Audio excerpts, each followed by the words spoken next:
BBC প্রবাহে আপনাদের সবাইকে স্বাগত জানাচ্ছি। আমি শারমিন রমা। শুরুতেই দেখে নেব আজ কি থাকছে। বিবিসি প্রবাহে আজ দেখুন, বাংলাদেশে কেন এখনো ঘটছে মবের ঘটনা। ধর্ম অবমাননার অভিযোগে প্রকাশ্যে হত্যা কিংবা সমকামী সন্দেহে হামলা, এসব মবের ঘটনা নিয়ন্ত্রণে ব্যর্থ কেন সরকার? স্বীকার করে নিতে প্রস্তুত যে এই ঘটনা না ঘটতে দেয়া এটা সরকারের খুবই অর্পিত দায়িত্ব ছিল এবং সরকার সেটা ক্ষেত্রে এটা ব্যর্থ হয়েছে, এটা স্বীকার করতে চাই। রাজনৈতিক সরকার ক্ষমতায় আসার পরও মব বন্ধ না হওয়া কিসের ইঙ্গিত? কথা বলবো মানবাধিকার কর্মী নূর খান লিজনের সঙ্গে। স্বাগত বিবিসি বাংলা টেলিভিশন অনুষ্ঠান বিবিসি প্রবাহে। আমি শারমিন রমা। আজ আরো থাকছে, ইরান যুদ্ধের কারণে তীব্র সংকটে রাষ্ট্রায়ত্ত তেল শোধনাগার ইস্টার্ন রিফাইনারি, সক্ষমতা সম্প্রসারণ প্রকল্প কতদূর? এবং ইরানকে সঠিক পথ বেছে নেওয়ার হুঁশিয়ারি যুক্তরাষ্ট্রের। হরমুজ প্রণালীতে নৌ চলাচল স্বাভাবিক করতে চীনের আহ্বান। বাংলাদেশে অন্তর্বর্তীকালীন সরকারের সময় মবের ঘটনা, বিশেষত ধর্ম অবমাননার অভিযোগে আইন হাতে তুলে নেওয়ার ঘটনায় ব্যাপক সমালোচনা হয়। কিন্তু নির্বাচনের পর একটি রাজনৈতিক সরকার ক্ষমতায় এলেও মবের ঘটনা থেমে নেই। সম্প্রতি কুষ্টিয়ায় একটি মাজারে পীর হিসেবে পরিচিত এক ব্যক্তিকে প্রকাশ্যে হত্যা কিংবা রাজধানী ঢাকায় সমকামী সন্দেহে কয়েকজনের উপর হামলায় দেশের আইন শৃঙ্খলা নিয়ে নতুন করে প্রশ্ন উঠেছে। এসব ঘটনা বন্ধে কি করছে সরকার? তাফসির বাবুর প্রতিবেদন। ইসলাম বিকৃতির অভিযোগ এনে কুষ্টিয়ায় পীরের দরগা হিসেবে পরিচিত এই আস্তানায় যখন হামলা হয়, তখন এর প্রধান আব্দুর রহমান, যিনি নিজেকে পীর হিসেবে পরিচয় দিতেন, তিনি ভেতরেই ছিলেন। এলোপাতাড়ি হামলা, মারধরের শিকার হয়ে পরে হাসপাতালে তার মৃত্যু হয়। সেই সময় ঘটনাস্থলেই ছিলেন দরগার খাদেম জামিরুন্নেসা। অপরাধ করিনি, আমাকে কেন মারবে? আমার সাথে কথা বলুক। আমি যদি ভুল করে থাকি, আমার যদি ভুল হয়, আমি ওরেটা মারবো। আমার সাথে কথা বলুক। ওরা তো কথা বলার কোনো সুযোগই দেয়নি। বাবা ঘরের থেকে খালি এইভাবেই বোঝা গেল হয়তো বাবা বুঝছিল যে তোমরা থামো, কিন্তু বাবার কোনো কথাই শুনেনি। পীরের দরগা হিসেবে পরিচিত এই ভবনটিতে যে হামলা, ভাঙচুর, অগ্নিসংযোগ এবং হত্যাকাণ্ডের ঘটনা, সেটি যে একেবারেই বিচ্ছিন্ন কোনো ঘটনা সেরকমটা নয়, বরং এর পেছনে নানা রকম পরিকল্পনার ছাপ স্পষ্ট। বিশেষ করে ধর্ম অবমাননার যে অভিযোগে ভিডিও প্রচার করা হয়, সেটি ছিল পুরনো। শুক্রবার সেই ভিডিও এলাকাবাসীর মাধ্যমে বিভিন্ন ফেসবুক পেজের মাধ্যমে প্রচার করা হয় এবং তার চেয়ে বড় কথা, এই ভবনটিতে যে হামলা হতে পারে সেরকম তথ্য আইনশৃঙ্খলা বাহিনীর কাছেও ছিল। কিন্তু এই হামলা রোধ করতে আইনশৃঙ্খলা বাহিনীরও ব্যর্থতা দেখা যাচ্ছে। পুলিশ অবশ্য বলছে, তাদের ভাষায় হঠাৎ এই হামলা ঠেকানোর উপায় ছিল না। আমাদের আগেই ইনফরমেশন পেয়েছে এবং সেই অনুযায়ী এখানে কিছু ফোর্সও ছিল। তো হঠাৎ করে তাৎক্ষণিক মনে হয় বিকেলের দিকে 2:36-এর দিকে হঠাৎ করেই আশেপাশের লোকজন চলে আসছে।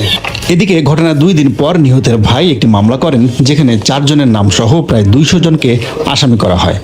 এর মধ্যে জামায়াতের একজন এবং বাংলাদেশ খেলাফত মজলিসের একজনের নাম আসলেও দুই দলই ঘটনার সঙ্গে তাদের সম্পৃক্ততা অস্বীকার করেছে। বাংলাদেশে কুষ্টিয়ার ঘটনা নতুন নয়। এর মাত্র একদিন আগেই ঢাকায় সমকামী সন্দেহে হামলার শিকার হন বেশ কয়েকজন। মানবাধিকার সংগঠন হিউম্যান রাইটস সাপোর্ট সোসাইটির হিসেবে চলতি বছরের প্রথম 3 মাসে এরকম সহিংসতার ঘটনা ঘটেছে 88টি।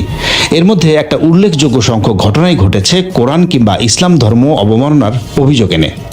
কিন্তু ধর্ম অবমাননার অভিযোগ এনে এরকম ঘটনা কেন ঘটছে? যেটি হয়, যখন ধর্মীয় বিষয়টিকে সামনে আনা হয়, ধর্মীয় অবমাননার মতো বিষয়টিকে সামনে আনা হয়, তখন কিন্তু সাধারণ মানুষও কিন্তু হয় সেটার সঙ্গে গা ভাসিয়ে দেয়, না হলে সেটার প্রতিবাদ করে না। দেখা যাচ্ছে কখনো ইসলাম বিরোধী ট্যাগ কিংবা কখনো ধর্ম অবমাননার অভিযোগ সামনে আনা হয়। যদিও এই ইসলামী গবেষক আবার বলছেন, তার ভাষায় এসবের সঙ্গে ধর্মের সংযোগ নেই। এগুলোর পিছনে খুব বড় আলেমদের কোনো নির্দেশনা লাগে না। এরা দেখা যায় যে তরুণরাই, একেবারে অশিক্ষিত লোকেরা, জুমার নামাজ পড়ে, 5 ওয়াক্ত নামাজও পড়ে না, মসজিদ থেকে বের হলো, ধাওয়া করে উত্তেজিত হয়ে মারধর করে চলে এলো। এগুলির পিছনে আবার অশুভ শক্তির হাত থাকে, যে একটা পরিস্থিতি তৈরি করি, একটা সিন ক্রিয়েট হোক, ইসলামী আইনের গবেষক ওয়ালিউর রহমান ধর্ম অবমাননার অভিযোগে যেসব মব হচ্ছে তার একটা ব্যাখ্যা দিচ্ছেন। তবে এটাও স্পষ্ট যে মুসলিম সংখ্যাগরিষ্ঠ দেশটিতে ধর্মীয় নেতাদের বয়ানে নির্দিষ্ট কোনো মাজার, পীর বা ভিন্ন কোনো মতাদর্শকে অন ইসলামিক কিংবা ধর্মবিরোধী হিসেবে প্রচারের প্রবণতা বহু পুরনো। কিন্তু সেই বয়ান থেকে সহিংসতা বা মবের সূত্রপাত যেন না হয় সে বিষয়ে সতর্কতা খুব একটা দেখা যায় না। এই ইসলামী গবেষক এখন সেটাতেই নজর দিতে বলছেন। ধর্মবিরোধী, ইসলাম বিরোধী, আল্লাহ রাসূলের অবমাননাকর কাজ হচ্ছে কোনো পীর সাহেব বা কোনো মাজারে হচ্ছে, এটা বিষয়ে যখন ইমাম বা খতিব সাহেব আলোচনা করবেন তখন তার উচিত হলো এই আলোচনায় এই বিষয়টির শরীয়ী দৃষ্টিকোণ বলা, পাশাপাশি এটাও বলে দেওয়া যে এদের বিচার বা এদের বিরুদ্ধে কোনো ব্যবস্থা মানে মুসল্লিরা আপনারা নিতে পারবেন না। তোমরা দাবি করতে পারবে, তোমরা এর প্রতিবাদে মিছিল করতে পারবে, তোমরা থানায় স্মারকলিপি দিতে পারবে, প্রয়োজনে মামলা করবে, কিন্তু নিজে গিয়ে ভাঙচুর করা, নিজেই বিচার করে ফেলা, নিজেই কাউকে আক্রমণ করা, এটা শরীয়তেও নেই, প্রচলিত আইনেও নেই। তবে বাংলাদেশের সমস্যা আরও আছে। সেটা হচ্ছে ধর্মীয় অবমাননার বাইরেও রাজনৈতিক এবং সামাজিক কারণেও মব ঘটছে। ফলে সামগ্রিকভাবেই দেশটিতে মবের বিস্তৃতি দেখা যাচ্ছে। কিন্তু অতীতে মব নিয়ে অন্তর্বর্তীকালীন সরকারের সমালোচনায় থাকা বিএনপি এখন কেন নিজেই মব নিয়ন্ত্রণে ব্যর্থতার পরিচয় দিচ্ছে? আমি এটা স্বীকার করে নিতে প্রস্তুত যে এই ঘটনা না ঘটতে দেয়া এটা সরকারের মানে খুবই অর্পিত দায়িত্ব ছিল এবং সরকার সেটা ক্ষেত্রে এটা ব্যর্থ হয়েছে, এটা স্বীকার করতে চাই। এগুলোর ব্যাপারে আমাদের পদক্ষেপ নেওয়া শুরু করা দরকার এবং আমরা সেটা শুরু করেছি। লেজিটিমেট বল প্রয়োগের জন্য যা যা প্রয়োজন এই সরকার অবশ্যই করবে, কারণ এই বল প্রয়োগ যদি না করা যায় প্রয়োজনে তাহলে তো আসলে সরকারের যে লেজিটিমেসি সেটা থাকবে না। সরকার আইন প্রয়োগ করতে চায়, কিন্তু শেষ পর্যন্ত মব, বিশেষত যেখানে ধর্মীয় অনুভূতি জড়িত, সেসব ক্ষেত্রে সরকার কতটা সফল হতে পারবে তার উপরই নির্ভর করছে অনেক কিছু। তাফসির বাবু, বিবিসি নিউজ বাংলা। বিবিসি প্রবাহে আজ আছেন মানবাধিকার কর্মী নূর খান লিটন। আপনাকে ধন্যবাদ বিবিসি প্রবাহে যোগ দেওয়ার জন্য। বাংলাদেশি ইসলাম বিরোধী ট্যাগ দেয়া কিংবা ধর্মীয় অনুভূতিতে আঘাতের অভিযোগ, এসবে নানা রকম ঘটনা অতীতেও আমরা দেখেছি। তো অন্তর্বর্তী সরকারের সময় এগুলো খুব সমালোচিত হয়েছে, কিন্তু এখন তো একটা নির্বাচিত সরকার ক্ষমতায়, মানে এখনো কেন এই ঘটনাগুলো ঘটছে কি মনে হয়? আপনি যদি একদম তত্ত্বাবধায়ক মানে গত অন্তর্বর্তীকালীন সরকারের শুরু থেকে এখন পর্যন্ত খেয়াল করেন তাহলে দেখবেন যে মব, অনেক ধরনের মব তৈরি হচ্ছে। অর্থাৎ কিছু মানুষ সংগঠিত হয়ে চাঁদাবাজি করছে, কিছু মানুষ সংগঠিত হয়ে স্বৈরাচারের দোষক ট্যাগ দিয়ে মানুষকে আক্রমণ করছে, টাকা পয়সা ছিনিয়ে নিচ্ছে। এবং 5ই আগস্টের পরবর্তীতে এমন কিছু ঘটনা আমরা লক্ষ্য করেছি যে ঘটনার সাথে যারা আন্দোলনের সাথে যুক্ত ছিল তাদেরও একটা অংশ নানাভাবে ওই মব ক্রিয়েট করেছেন এবং আমরা তাদেরকে গ্রেপ্তার হতে দেখেছি কাউকে কাউকে, এবং তাদেরকে থানা থেকে ছাড়িয়ে নিতেও দেখেছি। এটি এক ধরনের। আরেকটা ধরন খুবই সতর্কতার ব্যাপার, খুবই উদ্বেগের ব্যাপার, সেটা হচ্ছে বাংলাদেশে ধর্মকে কেন্দ্র করে মাজারে আক্রমণ করা, পীরের উপর আক্রমণ করা, লাশ উঠিয়ে পোড়ে ফেলা, তারপরে বাউল শিল্পীদের উপর আক্রমণ করা, শিল্পীদের উপর আক্রমণ করা, তারপরে সমকামীর অভিযোগে বা সমকামীর উপর আক্রমণ করা, এই জিনিসগুলি যদি আপনি একটু আলাদা করে দেখেন তাহলে দেখবেন যে এর পিছনে একটা রাজনীতি কিন্তু কাজ করছে এবং সেই রাজনীতিটা গণতান্ত্রিক কোনো শক্তি না। এই রাজনীতিটা আমরা বিগত দিনে বাংলাদেশে দেখেছি, যখন উগ্রবাদিতা সামনে আসে তার আগে কিছু ঘটনা ঘটে। আপনি কি তাহলে বলছেন যে এখানে মানে এক ধরনের উগ্রপন্থার আবার একটা উত্থান হচ্ছে, এটা এরকম একটা শঙ্কাও ঠিক উড়িয়ে দেওয়া যায় কিনা? এই শঙ্কা উড়িয়ে দেওয়ার সুযোগ নেই, কারণ আমরা যদি খেয়াল করে থাকি এই বেশি দূর না, কেরানীগঞ্জ আজ থেকে কয়েক মাস আগে আমরা দেখেছি একটা বড় ধরনের বিস্ফোরণ। আমরা এখন পর্যন্ত যে ধরনের তৎপরতা লক্ষ্য করছি সেটাকে আপনি আমলে না নেওয়ার কোনো কারণ নাই, এবং এই তৎপরতাকে আরো সুসংহত করার জন্যই চারিদিকে যে গ্রাউন্ড ওয়ার্কগুলি করা হয় সেটি হচ্ছে বাউলদের উপর আক্রমণ, সেটি হচ্ছে পীরদের উপর আক্রমণ, সেটি হচ্ছে সমকামীদের উপর আক্রমণ, মানে তার মানে সেটি একটা লেখক ক্ষেত্র তৈরি বুদ্ধিজীবীর উপর হচ্ছে আক্রমণ হতে পারে। মানে এই যে একটা মানে অবস্থা আবহাওয়া তৈরি করা, সংস্কৃতি কর্মীর উপর আক্রমণ, এইটা কিন্তু ইঙ্গিত দিচ্ছে ভবিষ্যতের উগ্রবাদিতার মানে উত্থানের। আমরা প্রতিবেদনে দেখছিলাম যে পরিসংখ্যান বলছে যে 80টির উপর ঘটনা, তো আবার তার মধ্যে উল্লেখযোগ্য সংখ্যকই হচ্ছে এই যে ধর্ম অবমাননার অভিযোগে। তো ধর্মকে কেন্দ্র করে মানে মব ঠেকাতে আমরা তো সতর্কতা দেখি না। এইখানে যে জিনিসটা হচ্ছে যে বর্তমান নির্বাচিত সরকার, আমাদের আশা ছিল যে এই নির্বাচিত সরকার এসে এই জায়গাটা কঠোর হস্তে দমন করবেন, অর্থাৎ আইনের ভিতর থেকে যতদূর কঠিন হওয়া যায় সেই জায়গা থেকে এটাকে অ্যাড্রেস করবেন। কিন্তু দুর্ভাগ্যজনক হচ্ছে যে প্রায় 2 মাস হয়ে যাচ্ছে, প্রায় 2 মাস হয়ে যাচ্ছে তারা ক্ষমতা গ্রহণ করেছেন। এখন পর্যন্ত এমন কোনো বার্তা বা এমন কোনো পদক্ষেপ নিতে দেখছি না যে পদক্ষেপের কারণে এই ধরনের গোষ্ঠীগুলি, অর্থাৎ এই ধরনের যে সন্ত্রাসী গোষ্ঠী বলি বা দুর্বৃত্ত বলি, তাদেরকে দমানো যাবে। মিস্টার খান, আপনি বলছেন যে তেমন কোনো পদক্ষেপ দেখছেন না।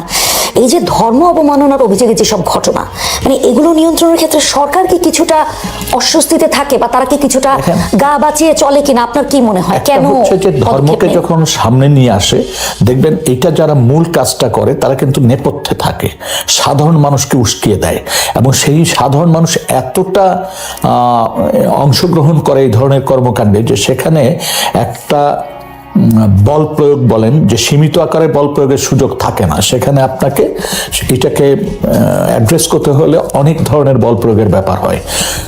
এটা আসলে এখন সরকারগুলি বিব্রত অবস্থায় আছে বা এখনো সরকার সেইভাবে সংগঠিত হইতে পেরেছে বলে মনে হয় না, যার জন্য বলা যায় যে এখন পর্যন্ত তাদের এই সব ক্ষেত্রে ব্যর্থতাকে অস্বীকার করার উপায় নেই।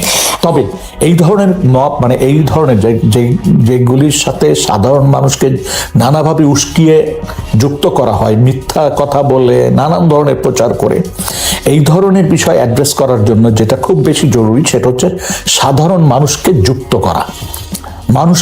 করা, নাগরিকদের যুক্ত করা। শুধুমাত্র পুলিশি ব্যবস্থা মানে যথেষ্ট না, এবং রাজনৈতিক দলগুলোকে যুক্ত করা। আপনি দেখবেন 5ই আগস্টের পর যখন এখানে ওখানে হামলা হচ্ছিল, তখন আমরা দেখেছি জামাতে ইসলাম বলেন, বিএনপি বলেন, সবাই পাহারার ব্যবস্থা করেছে, এবং জনগণও তাকে নিজেকে রক্ষা করার জন্য পাহারার ব্যবস্থা করেছিল পুরা আগস্ট সেপ্টেম্বর মাসটা। খেয়াল করে দেখেন। কিন্তু যখন আপনি রাজনৈতিক দলের কথা বলছেন, আমি যদি একটু আসি যে দেশে এই যে রাজনৈতিক কারণে তো মবের কিছু ঘটনা ঘটেছে, এবং যদি কুষ্টিয়ার ঘটনাটার কথাই বলি, যেটা দেখা গেছে যে সেখানে দুটি রাজনৈতিক দলের সদস্য সংশ্লিষ্ট থাকার খবর আসছে, তাদের বিরুদ্ধে মামলাও হয়েছে। তার মানে হচ্ছে প্রাথমিকভাবে তাদের সম্পৃক্ততার কথা, মানে সম্পৃক্ততা থাকার সম্ভাবনা আছে। এটা হচ্ছে ওই যে ধর্মীয় দলের ভিতরেও কিন্তু অনেকগুলি ফ্রাকশন কাজ করে নানাভাবে, এবং চিন্তার ক্ষেত্রে অনেকের ভিতর কিন্তু উগ্রতা থাকতে পারে।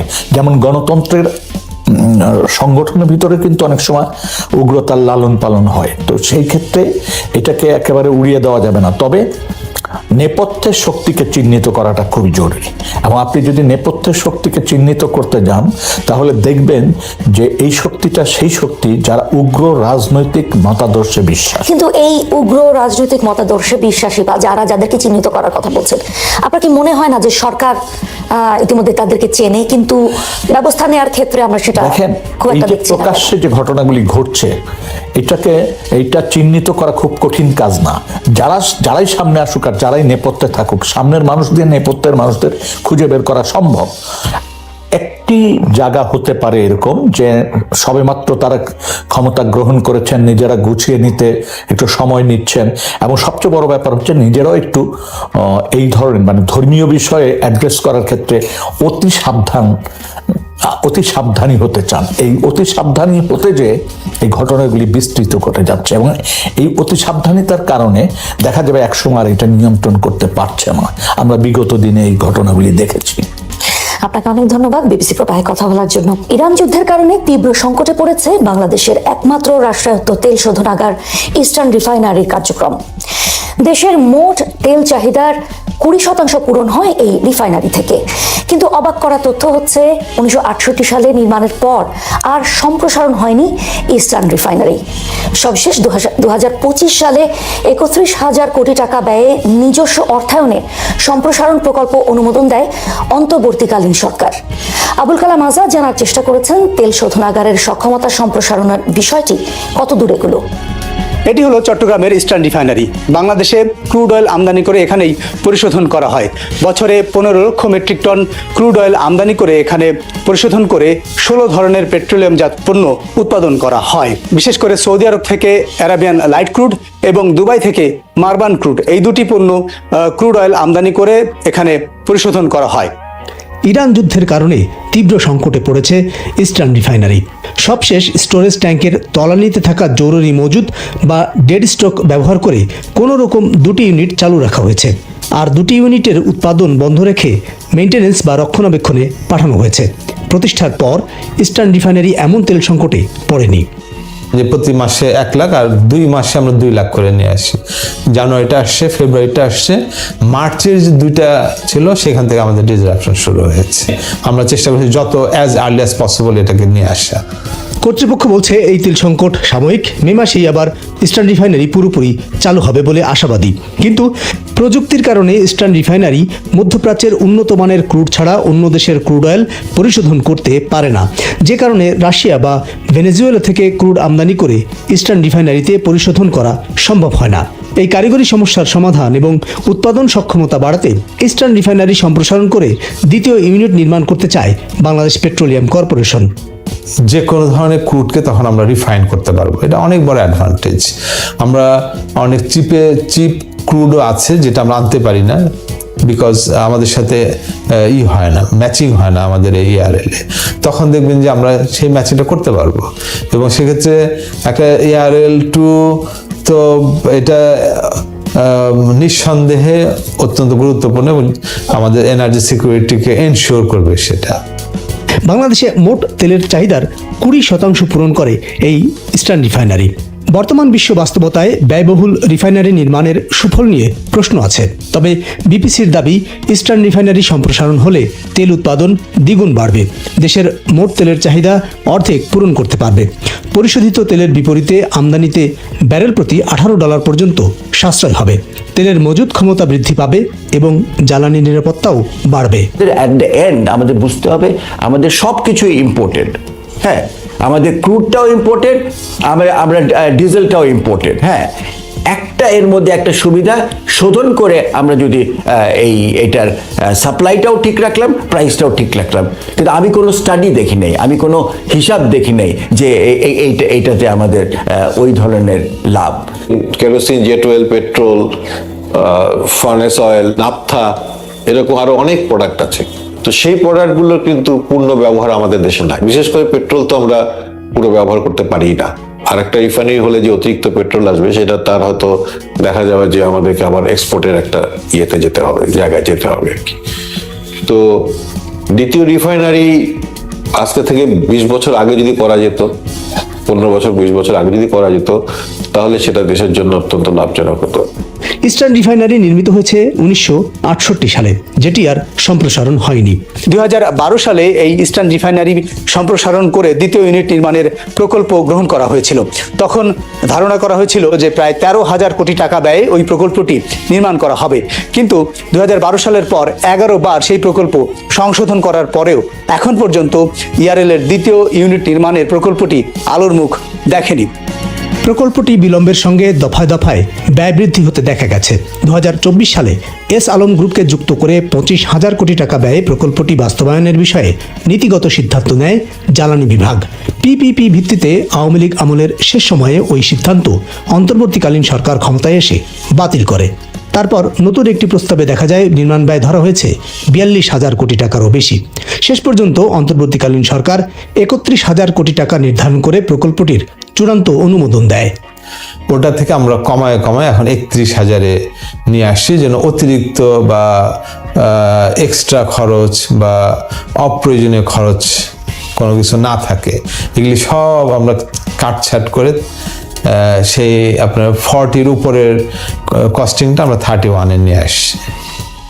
অর্থনীতির বিশ্লেষণ এবং ফসিল ফুয়েল বা জীবাশ্ম জ্বালানির বিরোধিতা থেকে তেলভিত্তিক এ ধরনের প্রকল্পের সমালোচনাও রয়েছে। সেন্টার ফর পলিসি ডায়ালগ সিপিডির গবেষক গোলাম মোয়াজ্জেম বলছিলেন, এই ধরনের বিরোধিতার কারণ কি?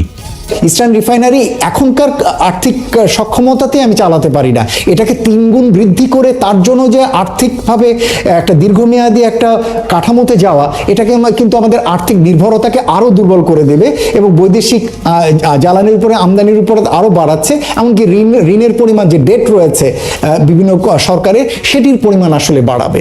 এবং একই সাথে যেটা হবে সেটা হলো, যখন আপনি এই ধরনের একটা বড় ক্যাপাসিটিতে যাবেন, তখন আরও বেশি জীবাশ্ম জ্বালানি থেকে সরে আসার ব্যাপারে অনাগ্রহ তৈরি হবে। সমালোচনা এবং প্রশ্ন থাকলেও সরকারের জ্বালানি বিভাগ মনে করে জাতীয় স্বার্থে এবং বর্তমান বাস্তবতার নিরিখেই ইস্টার্ন রিফাইনারির সম্প্রসারণ এবং দ্বিতীয় ইউনিট নির্মাণ করা জরুরি। অনুমোদিত প্রকল্প অনুযায়ী 2027 সালেই এই প্রকল্পের নির্মাণ কাজ শুরু হবে এবং 2030 সালের মধ্যে শেষ হওয়ার কথা। এদিকে ইস্টার্ন রিফাইনারির বর্তমান ও দ্বিতীয় ইউনিটের চাহিদা মাথায় রেখেই মহেশখালীতে এসপিএম টার্মিনাল ও পাইপলাইন নির্মাণ শেষ করেছে বিপিসি। এই স্থাপনা কাজে লাগিয়ে সরাসরি পাইপলাইনে তেল খালাস ও পরিবহন করবে Eastern refinery. Abul Kalam Azad, BBC news, Bangla. Iran সরকারকে বিচক্ষণতার সাথে সঠিক পথ বেছে নেওয়ার আহ্বান জানিয়েছে মার্কিন প্রতিরক্ষা মন্ত্রী পিট হেগসেথ।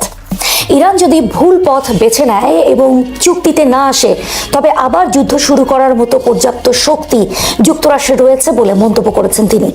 এদিকে হরমুজ প্রণালীতে নৌ চলাচল স্বাভাবিক করার উদ্যোগ নিতে ইরানের প্রতি আহ্বান জানিয়েছে চীন। পুনরায় শান্তি আলোচনায় বসার জন্য মধ্যস্থতা চালিয়ে যাচ্ছে পাকিস্তান। যুক্তরাষ্ট্র ও ইরানের মধ্যে দ্বিতীয় দফার শান্তি আলোচনা শুরুর তারিখ এখনও নির্ধারিত হয়নি বলে জানিয়েছে মধ্যস্থতাকারী দেশ পাকিস্তান। দেশটির সেনাপ্রধান ফিল্ড মার্শাল আসিম মুনির বৃহস্পতিবার ইরানি পার্লামেন্টের স্পিকার মোহাম্মদ বাগে কালিবাফের সঙ্গে বৈঠক করেছেন।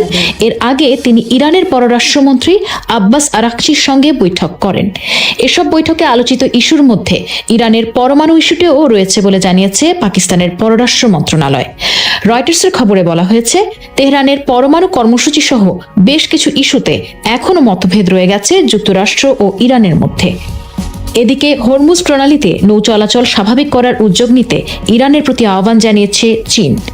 চীনা পররাষ্ট্রমন্ত্রী ওয়াং ই বলেছেন, হরমুজ প্রণালীতে ইরানের সার্বভৌমত্ব ও নিরাপত্তাকে যেমন সম্মান করা ও সুরক্ষিত রাখা উচিত, তেমনি জলপথটি দিয়ে নৌযান চলাচলের স্বাধীনতা ও নিরাপত্তাও নিশ্চিত করা প্রয়োজন। চীন যুদ্ধবিরতি বজায় রেখে পুনরায় শান্তি আলোচনা শুরুর পক্ষে বলেও জানিয়েছেন তিনি। ইরানের ওপর এখনও নৌ অবরোধ অব্যাহত রেখেছে যুক্তরাষ্ট্র। মার্কিন সামরিক বাহিনীর কর্মকর্তারা জানিয়েছেন, গত সোমবার হরমুজ প্রণালীতে নৌ অবরোধ শুরু করার পর জলপথটি দিয়ে ইরানের কোনো জাহাজকে চলাচল করতে দেওয়া হয়নি। ইরানের ওপর চাপ সৃষ্টি করতেই নৌ অবরোধ চালিয়ে যাচ্ছে যুক্তরাষ্ট্র। তেহরান এই অবরোধকে দস্যুতা বলে আখ্যা দিয়েছে। অবরোধ তুলে না নিলে পারস্য উপসাগর এবং ওমান ও লোহিত সাগরে নৌ চলাচলে বাধা দেওয়া হবে বলে হুমকি দিয়েছে ইরানের সামরিক বাহিনী। অন্যদিকে লেবাননের জন্য জরুরি সহায়তা ও ত্রাণ দিতে আন্তর্জাতিক সম্প্রদায়ের প্রতি আহ্বান জানিয়েছে জাতিসংঘের শরণার্থী সংস্থা। ইসরায়েলের সঙ্গে হেজবুল্লাহর চলমান সংঘাতে লেবাননে 10 লাখেরও বেশি মানুষ উদ্বাস্তু হয়ে পড়েছে বলে জানিয়েছে সংস্থাটি। লেবাননের স্বাস্থ্য মন্ত্রণালয় জানিয়েছে, গত 2রা মার্চ ইসরায়েলি বাহিনী হামলা শুরু করার পর থেকে এখন পর্যন্ত 2100 জনেরও বেশি মানুষ নিহত হয়েছেন। যুক্তরাষ্ট্রের সঙ্গে চলমান আলোচনায় ইরানের অন্যতম দাবির একটি বিদেশে জব্দকৃত অর্থ ফেরত দিতে হবে, যার পরিমাণ $100 বিলিয়নেরও বেশি। নিজের বিশাল এই সম্পদ বিদেশে পড়ে থাকার পরও মার্কিন নিষেধাজ্ঞার কারণে তা কাজে লাগাতে পারছে না তেহরান। অথচ ভয়াবহ অর্থনৈতিক সংকটের মধ্য দিয়ে যেতে হচ্ছে ইরানকে। এই অবস্থায় সমঝোতা করতে হলে ওয়াশিংটনের কাছে বিদেশে জব্দকৃত সম্পদ ফেরত চেয়েছে ইরান। কিন্তু যুক্তরাষ্ট্র কি ইরানের এই দাবি মানবে? ইরানের বিশাল এই অর্থই বা কোথায় রাখা আছে? ইরানের উপর আন্তর্জাতিক নিষেধাজ্ঞার শুরুটা হয় 1979 সালে। ইসলামী বিপ্লবের পরপরই তেহরানে অবস্থিত মার্কিন দূতাবাসে কর্মরত মার্কিন নাগরিকদের জিম্মি করে ইরান, যার জেরে ইরানের তেল বিক্রির টাকা জব্দ করে ওয়াশিংটন। ইরানের পারমাণবিক ও ব্যালিস্টিক ক্ষেপণাস্ত্র কর্মসূচির কারণে সেই নিষেধাজ্ঞা আরও বাড়ে। পরবর্তীতে 2015 সালে ওয়াশিংটনের সঙ্গে পারমাণবিক কর্মসূচি সীমিত করার চুক্তিতে কিছু অর্থ ফেরত পায় তেহরান। তবে সেটা স্থায়ী হয়নি। প্রথম দফা ক্ষমতায় এসে 2018 সালে সেই চুক্তি বাতিল করে ইরানের উপর ফের নিষেধাজ্ঞা আরোপ করেন ট্রাম্প। এরপর 2023 সালে বন্দি বিনিময় চুক্তির অংশ হিসেবে দক্ষিণ কোরিয়ায় আটকে থাকা ইরানের $6 বিলিয়ন সম্পদ কাতারে হস্তান্তর করা হয়, যা ইরানের ব্যবহার করার কথা থাকলেও ইসরায়েলের ক্ষেপণাস্ত্র হামলার জেরে পরের বছরই তা ব্যবহারের অধিকার হারায় তেহরান। এছাড়াও ইরানের বিরুদ্ধে মানবাধিকার লঙ্ঘন, পারমাণবিক নীতি লঙ্ঘন, সন্ত্রাসবাদ এবং ইউক্রেনের বিরুদ্ধে রাশিয়ার যুদ্ধে ড্রোন কর্মসূচির সমর্থনের অভিযোগে দেশটির কেন্দ্রীয় ব্যাংকের সম্পদ মার্কিন মিত্ররা ছাড়াও আংশিকভাবে জব্দ করেছে ইউরোপীয় ইউনিয়ন। ধারণা করা হয় সব মিলিয়ে এই জব্দকৃত অর্থের পরিমাণ $100 বিলিয়ন বেশি, যা কিনা ইরানের এক বছরে তেল ও গ্যাস বিক্রি থেকে আয় করা টাকার প্রায় 3 গুণ। এই টাকাই এখন যে কোনো মূল্যে ছাড়িয়ে আনতে চাইছে ইরান। এক্ষেত্রে আলোচনায় আস্থা তৈরি করতে প্রাথমিকভাবে কমপক্ষে $6 বিলিয়ন ছাড় দেওয়ার দাবিও করেছে তেহরান। সাধারণত আন্তর্জাতিক নিষেধাজ্ঞা ও আদালতের নির্দেশের কারণে সম্পদ জব্দ করা হলেও বেশিরভাগ ক্ষেত্রেই বিরোধী দেশগুলোকে চাপ দিতে এই নীতি প্রয়োগ করে যুক্তরাষ্ট্র। ইরানের ক্ষেত্রেও যার ব্যতিক্রম নয়। এক্ষেত্রে অবশ্য ইরানের সম্পদ যুক্তরাষ্ট্রের বাইরেই বেশি। আল জাজিরার প্রতিবেদন অনুযায়ী অন্তত $20 বিলিয়ন ইরানি তেল চীনের কাছে আছে। ইরাকের কাছে আছে প্রায় $6 বিলিয়ন তেল। ভারতের কাছে এই তেলের অর্থের পরিমাণ প্রায় $7 বিলিয়ন। এছাড়াও জাপানের কাছে $1.5 বিলিয়ন মূল্যের তেল। কাতারের কাছে $6 বিলিয়ন আছে জব্দকৃত অবস্থায়। যুক্তরাষ্ট্রের কাছে জব্দ আছে $2 বিলিয়ন মূল্যের ইরানি সম্পদ। এর বাইরে ইউরোপে আছে প্রায় $1.6 বিলিয়ন সম্পদ। দীর্ঘদিন ধরে পশ্চিমা নিষেধাজ্ঞার কবলে ইরান। মুদ্রাস্ফীতির কারণে পণ্যের দাম বেড়ে গেছে, কমে গেছে রিয়ালের মান, আন্তর্জাতিক বিনিয়োগ প্রায় নেই বললেই চলে, যে কারণে দেশ জুড়ে বিক্ষোভ হয়েছে। আর এই ধাক্কা সামলে ওঠার আগেই তাদের উপর চাপিয়ে দেওয়া হয়েছে এক ভয়াবহ যুদ্ধ। ফলে মারাত্মকভাবে ক্ষতিগ্রস্ত ইরানের অর্থনীতি, যা পুষিয়ে নিতে বিপুল অর্থের প্রয়োজন ইরানের। অথচ মোট জিডিপির প্রায় 1/4 সম্পদ বিদেশে জব্দ অবস্থায় পড়ে আছে, যা পেলে অনায়াসেই তেল, বিদ্যুৎ ও পানি ব্যবস্থা উন্নত করা যাবে, দ্রুত মেরামত করা যাবে যুদ্ধের ক্ষতি, অর্থনীতি আবারও চাঙ্গা হতে শুরু করবে, নিষেধাজ্ঞা উঠে বাড়বে বিদেশি বিনিয়োগ, তৈরি হবে কর্মসংস্থান। এসব কারণেই বিদেশে জব্দকৃত অর্থ ফেরত পাওয়ার জোর দাবি জানিয়েছে তেহরান। দেশটির সংসদের স্পিকার মোহাম্মদ বাগের গালিবাফ ইসলামাবাদ আলোচনায় বসার আগেই শর্ত জুড়ে দিয়েছেন, যে কোনো আলোচনা শুরু হওয়ার আগে ইরানের জব্দকৃত সম্পদ অবশ্যই মুক্ত করতে হবে। এতে পরিষ্কার যে নিজেদের সম্পদ অবমুক্ত না হলে কোনো চুক্তিতে রাজি হবে না ইরান। ইরান যুদ্ধের কারণে ধুঁকছে গোটা বিশ্ব অর্থনীতি। জ্বালানি তেল সহ বহু পণ্যের দাম বেড়ে গিয়ে নাভিশ্বাস উঠতে শুরু করেছে বহু দেশের। মুখ থুবড়ে পড়ার শঙ্কায় বিশ্ব বাণিজ্য। ক্রমেই ঘনীভূত হচ্ছে বৈশ্বিক মন্দার শঙ্কা, যেখানে কিনা উল্টো প্রতিচ্ছবি চীনের। ইরানের তেলের ওপর সবচেয়ে বেশি নির্ভরশীল চীন। সেই চীনই অর্থনীতির চাকা সচল রেখে চমকে দিয়েছে গোটা বিশ্বকে। কিভাবে এই অসাধ্য সাধন করলো বেইজিং? ইরান যুদ্ধের কারণে গোটা বিশ্বই যখন অর্থনৈতিক মন্দার দিকে অগ্রসর হচ্ছে, তখন বছরের প্রথম 3 মাসে রীতিমতো বাজিমাত করেছে বেইজিং। অর্থনীতিবিদদের চমকে দিয়েছে শি জিনপিং সরকার। চীন সরকারের দেওয়া হিসাব বলছে আগের বছরের তুলনায় জিডিপির আকার 5% বাড়িয়েছে চীন। অথচ অর্থনীতিবিদদের ধারণা ছিল এই প্রবৃদ্ধি সর্বোচ্চ 4.8% পর্যন্ত হতে পারে। কেননা গত 28 ফেব্রুয়ারি শুরু হওয়া ইরান যুদ্ধের কারণে বৈশ্বিক জ্বালানি সরবরাহে বড় ধাক্কা লেগেছে। ফলে ভয়াবহ ক্ষতির শিকার হয়েছে এশিয়ার দেশগুলো। আর এই কারণে গত মাসে চীন তার বার্ষিক লক্ষ্যমাত্রার প্রবৃদ্ধিও 4.5% নামিয়ে এনেছিল, যা কিনা 1991 সালের পর সবচেয়ে কম। অথচ এই লক্ষ্যমাত্রা বেশ ভালোভাবে ছড়িয়ে গেছে বেইজিং। শুধু তাই নয়, আগের প্রান্তিকের 4.5% প্রবৃদ্ধির হারকেও এবার ছাড়িয়ে গেছে শি জিনপিং সরকার। আগের প্রান্তিকের প্রবৃদ্ধি ছাড়িয়ে যাওয়ার কারণ মূলত উৎপাদন খাতে চীনের ব্যাপক সাফল্য। যদিও সম্পত্তি খাতে বিনিয়োগ কমে যাওয়ায় অর্থনীতির ওপর এখনো কিছুটা চাপ রয়েছে। তবে এরপরও সামগ্রিকভাবে বেশ ভালো করছে চীন, যার কারণ হিসেবে ব্রুকিংস ইনস্টিটিউশনের বিশ্লেষক কায়েল চ্যান বলেন, গাড়ি ও অন্যান্য পণ্য রপ্তানি চীনের এই প্রবৃদ্ধির একটি উজ্জ্বল দৃষ্টান্ত। তবে ইরান যুদ্ধের প্রভাব এখনো পুরোপুরি না পড়ায় বাণিজ্য বিঘ্নের কারণে আগামী প্রান্তিকে জিডিপি কমতে পারে। গত মাসেই নতুন করে 5 বছর মেয়াদী অর্থনৈতিক লক্ষ্য নির্ধারণ করেছে শি জিনপিং সরকার। উদ্ভাবন, উচ্চ প্রযুক্তি শিল্প এবং দেশীয় খরচ বাড়াতে দিয়েছে বড় বিনিয়োগের প্রতিশ্রুতি। চীনের অর্থনীতি নতুনভাবে গড়ে তুলতে চাইছে শি সরকার, কেননা এর মাঝেই বেশ কয়েকটি বড় সমস্যার মধ্য দিয়ে যাচ্ছে চীন, যার মধ্যে অন্যতম চীনের মানুষ খরচ করতে চায় না, জনসংখ্যা কমে যাচ্ছে এবং দীর্ঘমেয়াদী সম্পত্তি সংকট সহ নানা সমস্যার মুখে রয়েছে। এর বাইরে আন্তর্জাতিক দিক থেকেও চীনের ওপর চাপ আছে। জ্বালানি সংকট বাড়ছে ইরান যুদ্ধের কারণে।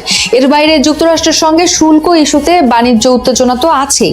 অবশ্য এসবের মধ্যেই আগামী মে মাসে চীন সফরের কথা রয়েছে মার্কিন প্রেসিডেন্ট ডোনাল্ড ট্রাম্পের, যেখানে অনেকটাই নির্ধারিত হয়ে যেতে পারে কোন পথে যাবে চীনের অর্থনীতি। এদিকে গত 14 এপ্রিল চীন তার মার্চ মাসের রপ্তানি তথ্য প্রকাশ করেছে, যেখানে দেখা যায় অনেকখানি কমে গেছে রপ্তানি প্রবৃদ্ধি। আর এটি হয়েছে মূলত যুদ্ধের কারণে, কেননা যুদ্ধের কারণে বিশ্বজুড়েই বাড়ছে মূল্যস্ফীতি, ফলে মানুষ খরচ কমিয়ে দিয়েছে, কমেছে রপ্তানি প্রবৃদ্ধি। গত বছরের একই সময়ের তুলনায় মার্চে এই রপ্তানির হার 2.5% বাড়লেও গত 6 মাসের মধ্যে এটি সবচেয়ে কম। এর আগে জানুয়ারি ও ফেব্রুয়ারিতে রপ্তানি ছিল 20%-এরও বেশি। বিপরীতে মার্চে চীনের আমদানি বেড়েছে শতকরা 28%। ফলে চীনের বাণিজ্য উদ্বৃত্ত এখনো প্রায় $50 বিলিয়ন, যা কিনা 1 বছরের বেশি সময়ের মধ্যে সর্বনিম্ন। আর এমন হওয়ার কারণ হিসেবে অস্ট্রেলিয়ান ন্যাশনাল ইউনিভার্সিটির শিক্ষক ইক্সিয়ান ঝৌ বলেন, ইরান যুদ্ধের কারণে বিশ্বজুড়ে খরচ বেড়েছে, তাই বেড়েছে আমদানির মূল্য। তাছাড়া বিশ্বজুড়ে পণ্যের দাম বাড়লে মানুষ কম খরচ করতে চায়, ফলে চীনের রপ্তানিও ক্ষতিগ্রস্ত হতে পারে, কেননা রপ্তানির প্রবৃদ্ধি মূলত নির্ভর করে যেসব দেশের সঙ্গে বাণিজ্য করা হয় তাদের অর্থনীতির উপর। তাই এই প্রবৃদ্ধি ধরে রাখা কঠিন। সবাইকে শুভকামনা জানিয়ে আমি শারমিন রমাজ এখানেই বিদায় নিচ্ছি। ভালো থাকবেন।